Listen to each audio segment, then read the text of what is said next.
Sitten katsotaan tämmönen i69M Rapidolta. Elikkä täysin integroitu Mersu-alustainen kaksoispohjainen 4500 kilo alustalla oleva Rapido. Siinä on sen verran, jos lähtee kylestä katsomaan, kaksoispohja, eli läpilastattava, menee koko pohjan läpi. Puoli ja toisin pääsee katsoa sieltä. Sinne saa vaikka suksia työnnettyä, eli auto itsessään nyt on ihan täysin ympärivuotisen käyttöön ajateltu. Eli kaikki varusteet puoltaa sitä, että sillä kyllä pärjää sitten talven kovimmillakin pakkasilla. Siellä on Alden nestekiertoinen lämmitysjärjestelmä, mikä kattaa myös sitten lattiat ja itse asiassa ohjaamoa myöten. Kaikkiin Rapidoihin luonnollisesti kuuluu lattialämmitys, automaattinen kaasupullon vaihtaja muun muassa. Ja lähes kaikissa malleissa meillä on sitten tämmönen oikeasti reippaan kokoinen takatalli. Tekniikka löytyy täältä piilossa, ne on selkeästi näkyvillä täällä. Ja sieltä löytyy sitten ulkosuihku, niin saa vaikka kurasia kumppareita putsailtua siinä. Se löytyy myös kaikista Rapidosta vakio. Mennään vaan tuohon sisälle sitten seuraavaksi.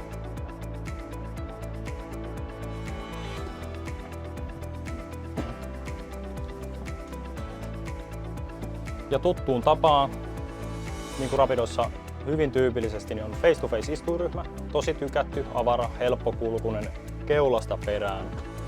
Pääsee nätisti kävelemään.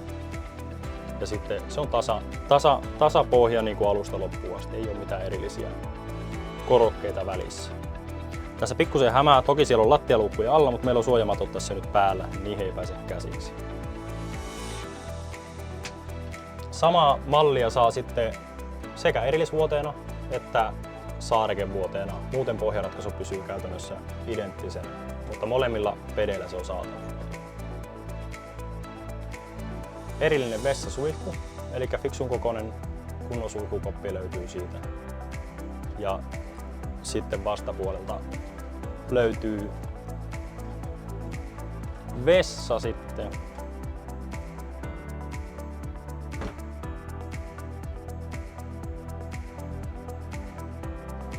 Näin. Ja sitten tullaan takaisin tänne eteen.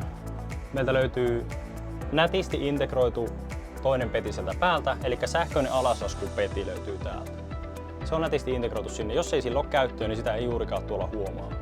Ja tosiaan niin sit tarkoittaa käytännössä sitä, että me saadaan 4 täyskokoiset pedit, eli siellä on 4 aikuiselle oikeasti tilaa. Tämä laskeutuu tonne keulaan sitten. Ja nyt kun on Mersu-alustalla, niin se tarkoittaa käytännössä sitä, että meillä on ajomukavuus käytännössä huipussaan, mitä matkailuautossa voi olla. Siellä on kaikki viimeisimmät ajoavustajärjestelmät, meiltä saa adaptiivista vakionopeuden säädintä, kaistavahtia, viimeisimmät multimedialaitteet navigaattoreilla, peruutuskamerat luonnollisesti. Ja auto on itsessään rekisteröity 4 C1-kortilla. Istuimet on piilotettu lähtökohtaisesti tämän istuinryhmän alle. Eli jos ei niillä ole käyttöä, voidaan pitää istuinryhmää tässä niin kuin se nyt on. Ja jos me halutaan istuimet esiin, niin näiden molempien istuimien alta löytyy sitten istuimet kyytiläisille. Eli 4 rekisteröity 4 vuodepaikat, C1-kortillinen.